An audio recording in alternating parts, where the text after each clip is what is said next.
A lot of you guys out there have come to me to ask, how do I sell my digital agency? You worked so hard to build it up, and you know how tough the agency game is.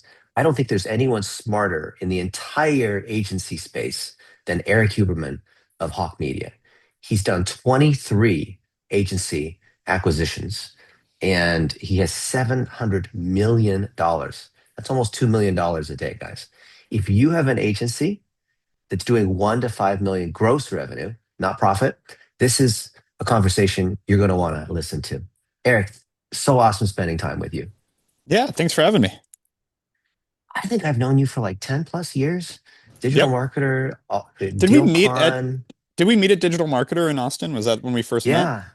Yeah, Yeah, we that's were both awesome. speakers Yep. at the, what was called like an agency summit or some Yeah. agency. Yeah, all these agencies were trading each other. And I thought, who is this Erik guy? And I remember visiting you also at your Yep. offices in Santa Monica. Yep. And I was so impressed. I know you're not paying me to say any of this. This is my Appreciate you. initiative. I wanted to ask you about this. But the way that your foresight and thinking about how agencies are structured and organizing the different functions for execution, I think has been the Achilles heel of most digital agencies. Appreciate you.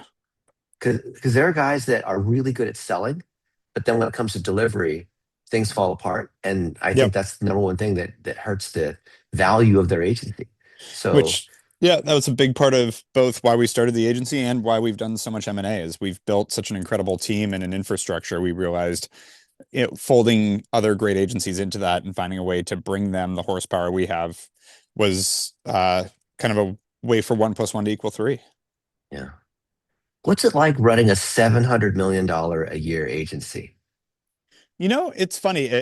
It's more money, more problems in a lot of ways. Like there's just, the problem as the business gets bigger, the issues, the challenges get bigger, but you also have more horsepower to deal with them. So it's the same but different, I guess is a one way to put it. Like you're still having to stay on top of it. You still, a lot of ways it feels the same it did 12 years ago until you look up and go, if 12 years ago I told myself where we'd be today, I would be fired the fuck up. But as you out your heads down day to day, like, I'm nowhere near where we're trying to go. So there's Yeah. still I say this to our team a lot just to for the sake of culture and transparency. It's like we're trying to build something world class here, something massive, something memorable.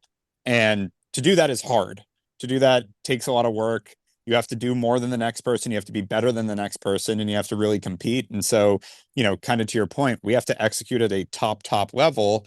And to do that takes a lot of work. And so, we've always had that sort of vision, but as we get bigger again, like we're taking on bigger challenges, we're taking on bigger clients, we have more people. So just the ability for things to go sideways in different ways expands, but you also have a lot more people that are there to deal with it. So I would say from like a work and stress level, it's similar. It doesn't get better or worse. It's just, and that's where our goal with this M&A is we already have the infrastructure. I'm dealing with all the back office and the servicing and all that. And so that Yeah. we can free up entrepreneurs to really focus on growth. And that's what a lot of these agency founders want to do is, I wish I could go out and grow this all the time. I literally had a meeting about this yesterday with a founder, but they're like, but I get sucked into accounting and collections and legal and Yeah. HR and all the other stuff. I'm like, well, let's take that off your plate because I guess, I'm one of those sick individuals that wants to do it and wants to build out that infrastructure. So let me do that for you. And, again, that's where the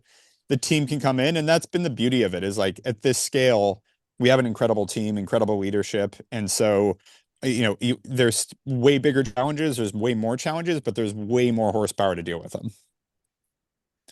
A few weeks ago, when we were in Miami at DealCon, you mentioned that when you acquire agencies, you actually keep most of the team members, and most of the Oh, folks you yeah. acquire actually love working with you. How does that work?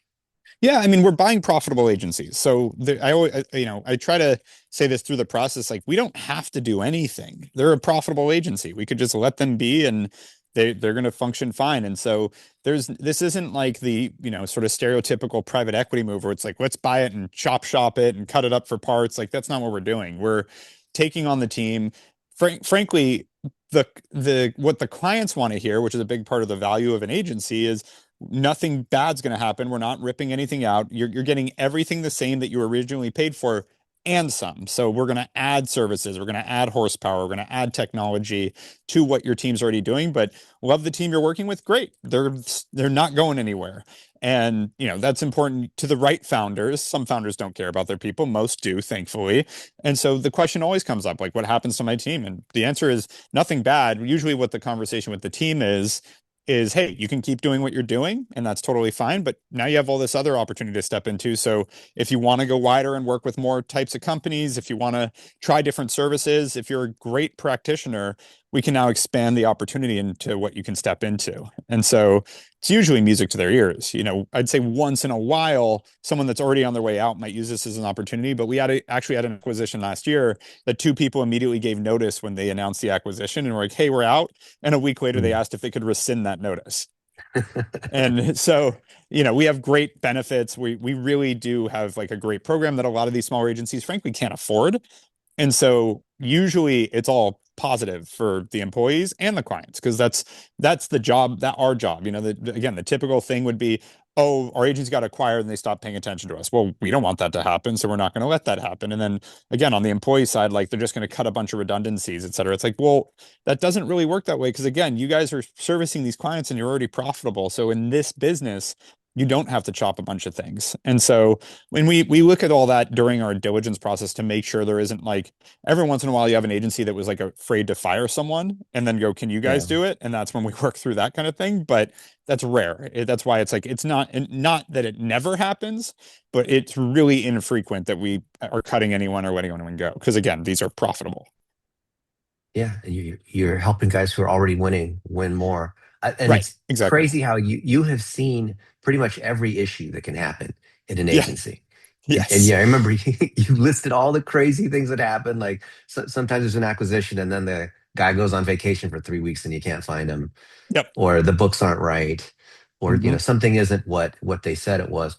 Yep. What is that process from the starting point where they say, I have an agency that's 1 to 5 million and I want to Hmm.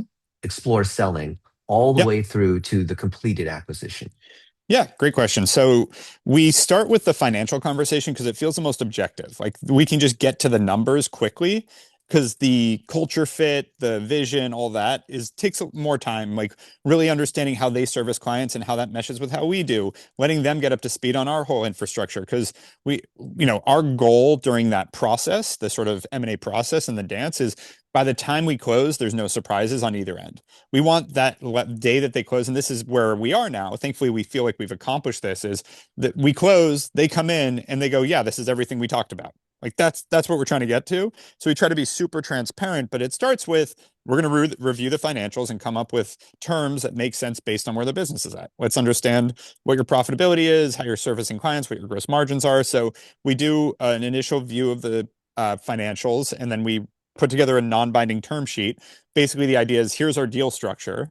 As long as that makes sense to you and you can get your head around it, and you in this, assuming we want to do this after we get to Mhm. really know each other, this deal makes sense. Let's move forward. And so that's the first step. Once we get that, we basically loop in our whole leadership team to do their diligence. So our HR team to understand what are they paying employees? What do they do? Where are they located? What are the expectations? Who are these people? What makes them tick? What are they responsible for?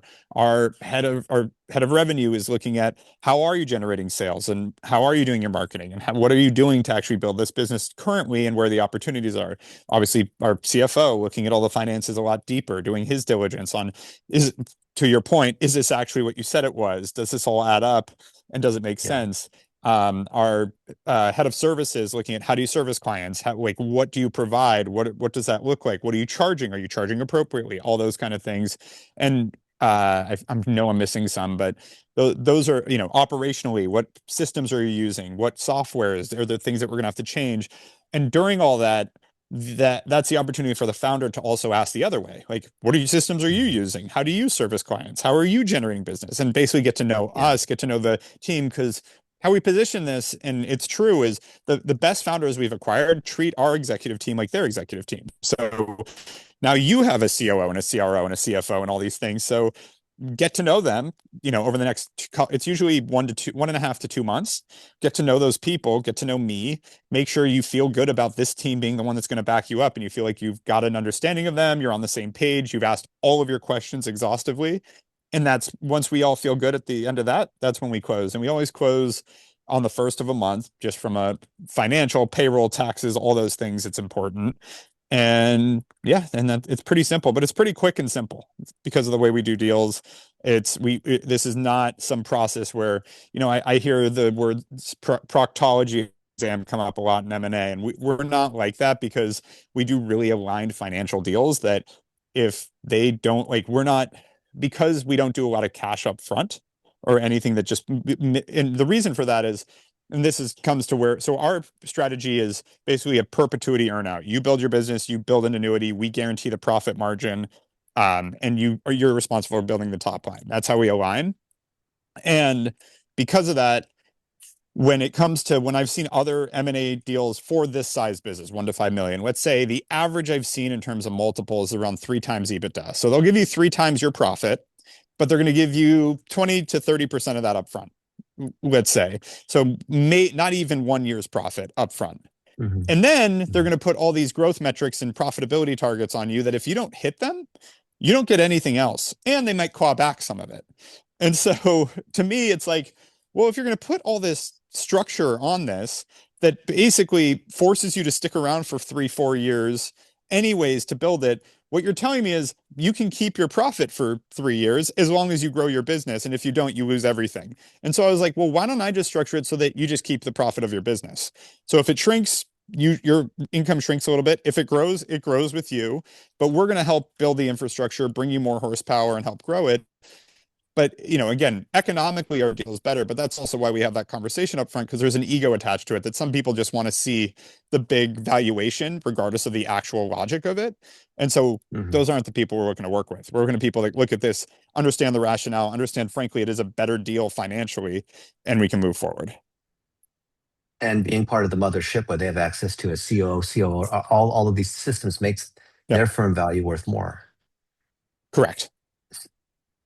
So what do you think, what's going on with agencies like, where are they going to be in a year from now? I know you and I had a Yeah. conversation about AI on the Mhm. podcast. How are you thinking about this? Because a lot of folks are saying, "Oh, I'm firing my agency because, I'm just going to have ChatGPT do everything." Yeah, cool. That company's not going to be around very long. It's AI is just not there. We use it. We started building our own AI systems in 2016. So like we have no fear, inhibition, or avoidance of AI. We are really integrated. We also have our venture fund where we invest in a ton of AI tools. So we've always been big on disrupting ourselves. And AI is awesome. There's a lot of very cool things you can do, but there's two ways to look at AI.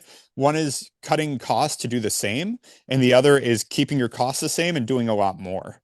And we look at the latter because to me, marketing, like most of business, is a competitive landscape. And so if I'm competing with a bunch of other people and the decision is, do I just keep doing the same thing but cut a bunch of costs? Or do I, again, create much more horsepower and beat the other person? Usually the latter is going to be where I'm more successful. Like, one of the lines we have at Hawke is you don't save your way to success. Like it's not how these companies are going to succeed. So sure, go cut your whole team, use ChatGPT for all your content. You're going to have mediocre content and your marketing is going to be shit. And over the next year, I don't think that's going to change very much. I mean, you see, OpenAI just shut down Sora. Like these things that Yeah. like everybody's all jazzed up about, that's going to be the next big thing. I looked at that. It was like, this looks like AI shit content. Like it's the AI slop is the term I've heard a lot, and there's a lot of it. And if you want to be the brand that's associated with AI slop, good luck. And so now, again, is it a great augmentation? Are there a lot of great uses to make your people more effective? Absolutely. But do I believe the future state is just a CEO with a bunch of AI tools and that's how companies are going to run? Absolutely not. And I think that most of the people that do say that have never operated a real business or It's so have something to crazy. gain from it. Like Elon Musk Yeah. loves to say it, but Elon Musk is notorious for saying crazy shit that's his marketing strategy. Yeah. Yeah. So what can you do at a 250 plus person agency that's growing Yep. that a smaller guy can't do that gives them more safety or more growth? I mean, like one is diversification. We have over 600 clients too. So if one client gets pissed off and decides to, or messes up their business or runs out of money or all the things that every agency has had to deal with, to us, it's okay, moving on next. Like it sucks. And I wish the non entrepreneurs didn't have hard times, but they do sometimes. And so we're able to have that diversity. And we see that even with like a lot of the agencies we've acquired are very focused on one industry, and that industry can take a hit.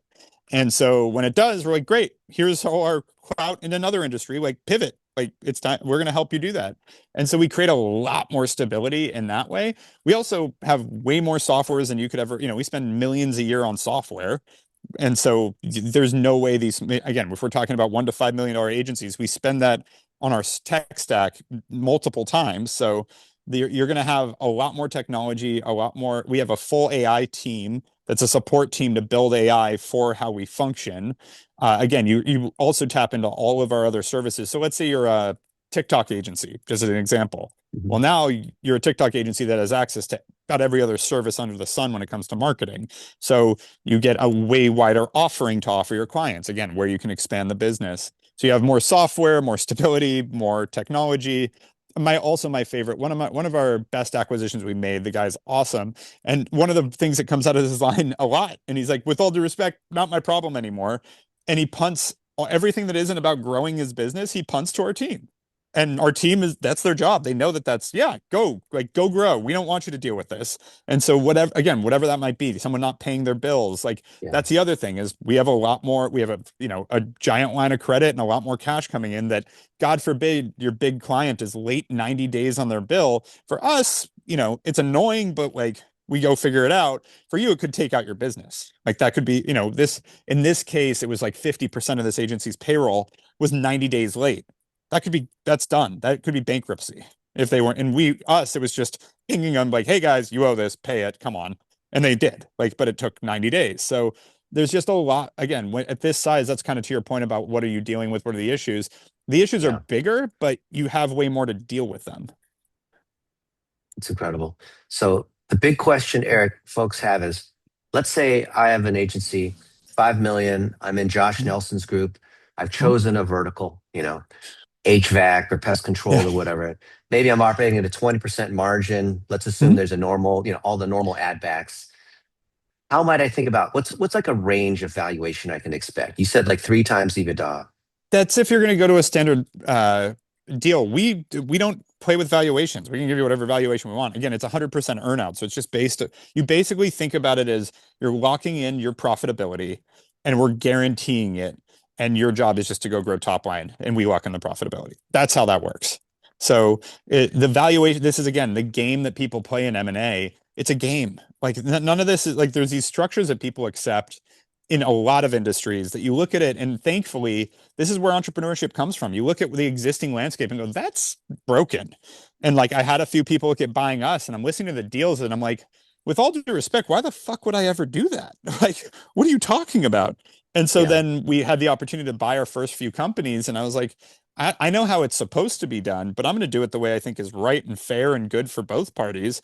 And then it worked 23 times. And so we've really scaled it and found that this is, again, this is the nice thing is what we do now is not hypothetical because we'll get people that will push back on it and say, well, what if this happens then? I'm like, hypothetically, totally with you. Here's reality. We have 23 deals. Go talk to all of them, see what you think.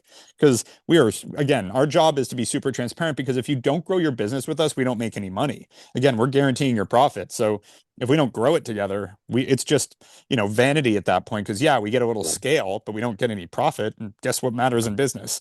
So Yeah. so it's really about being straightforward with these people and we like go talk to the other guys we acquired, hear what they've experienced, what the good and bad parts are, and we do that really early in the process so that they're at that point they're like got it, like because we've had people that have that conversation go, oh, I'm gonna have to work. Yeah, I'm good. Okay, yeah, this isn't if someone's seeking just to get out, we can have that conversation too, but it's usually a different conversation because it's a similar deal, but it's a different conversation because then we need to be figuring out, okay, who replaces you or the whole thing Hmm. falls apart. So Hmm. again, we need transparency on the other side, but our best deals, the ones that work out the best, that are great for everyone, are the ones that the founder really is just bogged down by all the BS and wants to just focus Yeah. on growth, and we can help them do Yeah. that. Incredible. Real quick, last question. What's a Sure. question that you wish agency founders would ask you? Would ask me, because I wish they would, again, they get into these deals more, and there's ulterior motives to a lot of other deal structures. This, it's perfectly aligned. What would I want them to ask me? Yeah, I mean, they honestly most do, but I think the best question I get asked is why? Why are you buying us? Why does this make sense? Why do you think this will work?